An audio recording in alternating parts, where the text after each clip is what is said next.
Whatever happened to predictability? The milkman, the paper boy, evening TV. You miss your old familiar friends waiting just around the bend. Everywhere you look, everywhere there's a heart, there's a heart. I hear the hold on to. Everywhere you look, everywhere there's a rush of somebody who needs you. If you're lost out there and you're all alone, and life is waiting to carry you home. Everywhere you look, everywhere you look. While watching our presentation, please keep the following discussion questions in mind. We will have a formal group discussion at the end of the video.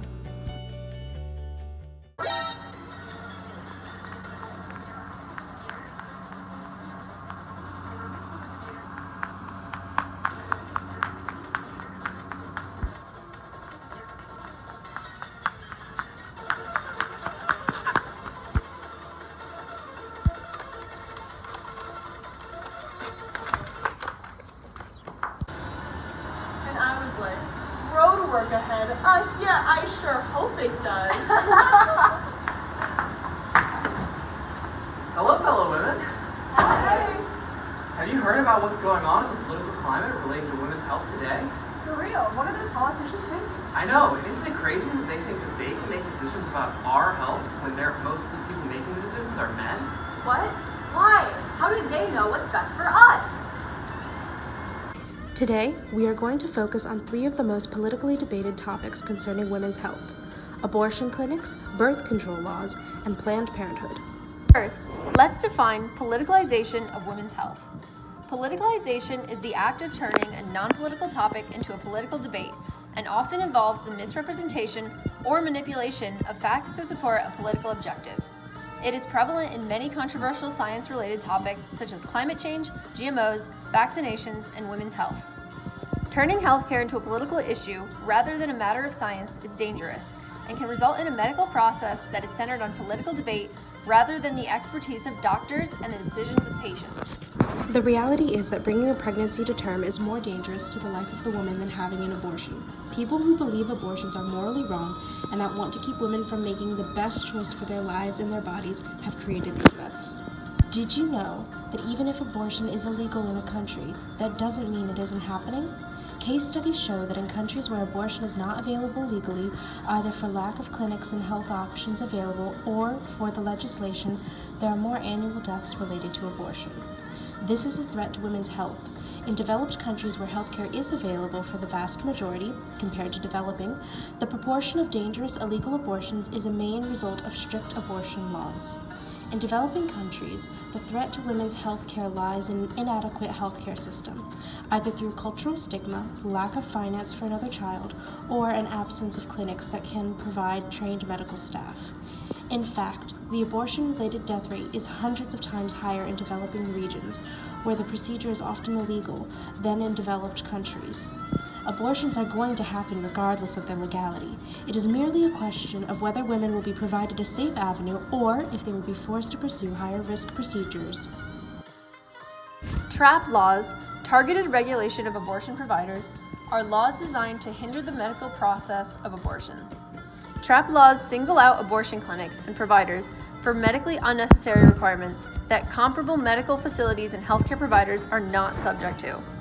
While these restrictions are often passed under the guise of patient safety, in reality, they force clinics to close and drive experienced providers out of practice, making it harder for women to access needed care. Abortion is one of the safest medical procedures in the United States. In a study of nearly 6,000 first-trimester abortions provided by physicians in outpatient clinics, 99.1% of patients experienced no adverse effects. Various religious groups believe that an abortion is a form of murder, no matter the circumstance. This includes cases of rape, as well as cases in which women might die if the baby comes to term. This, in some cases, is very dangerous to the women's health, especially in areas where healthcare is not developed well and the risk for maternal death is high. In terms of not being given a choice in cases of rape, it can be very traumatic for the woman's mental health. However, a vast amount of religions also believe that if the woman's life is in danger, that it would be acceptable to get an abortion. Many adoption clinics provide a multitude of services for the mother who is putting up the child for adoption. If they wish to parent or place the baby up for adoption, take the mother to doctor's appointments, help inform the birth father of adoption plan and pregnancy and obtain his DNA and relinquishments, help mothers choose and meet adoptive parents unless it is a private adoption, set up financial budget for all expenses related to pregnancy, and provide counseling. Those who advocate for adoption usually state that it is not only the woman's health one must be concerned about, but also the baby's health and the baby's voice in the matter. This is typically from the standpoint that a baby is a baby no matter how many weeks old it is. Hey, have you ever heard of a thing called birth control? Yeah, you mean the pill, right? Actually, there are a lot of other forms of contraceptive that are considered birth control. Really? Far out. Yeah, way back in the day, people would be mixing dates, acacia, and honey and smear it over wool and use it as a contraceptive. That sounds like a lot of work. It was, and you know the first condom wasn't even made until 1839. It was made of vulcanized rubber. Wow. And that's not all. Some significant policies of women's health are: in 1873, the Comstock Act was passed, which classified birth control as obscene. In 1916, the first family planning clinic opened in Brooklyn by Margaret Sanger. However, it was closed within 10 days. In 2010, the Affordable Care Act was passed. However, there was employer pushback, saying that it goes against religious beliefs. These days, the Trump administration aims for either expanding religious liberty or narrowing Affordable Care Act, depending on who you are asking. Laws state that health plans sponsored by certain exempt religious employers, like churches and other houses of worship, do not have to cover contraceptive methods. The same rules apply for a non-profit religious organization. Hey, are you a man? Why, yes, I am. Are you a woman? Yes. Have you ever heard of a place called Planned Parenthood? No. What is it? Planned Parenthood is a health clinic that offers a variety of healthcare services to both men and women. Their website aims to educate its clients on a multitude of healthcare topics. Planned Parenthood offers services for abortion, birth control, cancer, emergency contraception, health and wellness, pregnancy, sex and relationships, STDs, sexual orientation, and gender.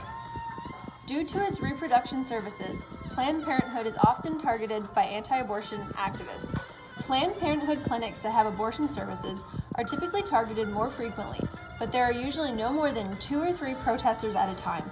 Anti-abortion extremists target Planned Parenthood and doctor videos in order to try and persuade politicians to pass anti-abortion laws and stop funding.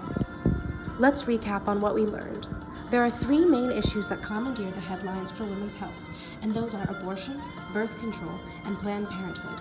We must remember that it is always important to be wary of politicizing a topic because it can take the focus off the issue at hand and be detrimental to the health of those involved.